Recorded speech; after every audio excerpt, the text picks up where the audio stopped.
I decided to start the lesson with a gallery. These were pictures of modes of transport, but unusual modes of transport, because I wanted them to be engaged in the topic. I wanted them to think about, rickshaws. I'm sure it's not something that they're familiar with as such. So I wanted them to think about different modes of transport around the world, and just kind of have a gallery to start with so that it engaged them in the lesson and the topic. I thought that the reading might be challenging for students because some of the texts in the coursebook are a little lengthy, but I really enjoyed the way that the coursebook itself, the tasks are separated into paragraphs. So for example, task 1, the gist task, was focused only on the first paragraph, the introduction.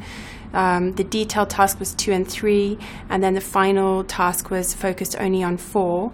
So that helped the students because they were able to break the task down into smaller chunks and just focus on smaller areas, which is one of the reasons why I chose that text.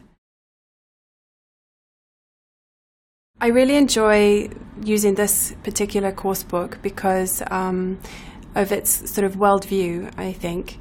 And within my class, I like to look at the tasks themselves and think about how can I actually liven this up, how can I take it away from the page. I think sometimes it's necessary to use the tasks on the page to really focus students on what they have to do. But I tried, for example, to lift out the introduction and particularly the gist task by eliciting the words that I wanted them to focus on through the pictures themselves. So for example, we had highly populated, we had polluted. These were all words within the gist task, but I wanted to make it more engaging. I didn't want them just to be focused task after task on the page. It was similar with the critical thinking task.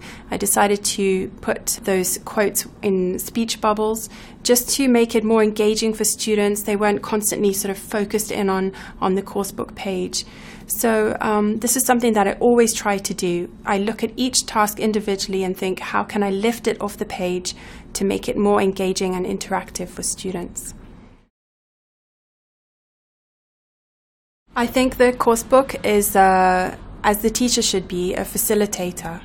So we're using the text, but as teachers we have that responsibility to actually engage the students and liven it up, make sure that they are fully participating in the task, but not sort of following it methodically, as it were. I particularly felt that it was necessary, especially for lower levels, this pre-intermediate class, to scaffold the debate really carefully. So I decided to move students around so that they were sort of mixed abilities within their groups. And so they brainstormed together the for and against. And I did that because I felt it was necessary to have that planning time to decide on their ideas together. It's not an individual task, that's definitely a group task. I gave them that planning time, and after I gave them their roles and I moved them around to a bigger circle, I also gave them some thinking time about their roles and what they wanted to say. It's very important for lower levels with this kind of role play or debate to break it down and scaffold the task carefully.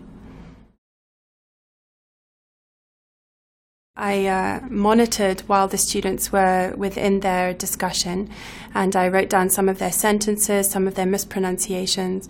And it's important after that to feedback on the task, just get some general ideas about how they felt the debate went or what are their personal views. And then we focused a little bit on the error correction. It's very important to use that opportunity to monitor unobtrusively and get some of their errors, some of their good sentences as well, just so that they can start to analyze their own language at the end.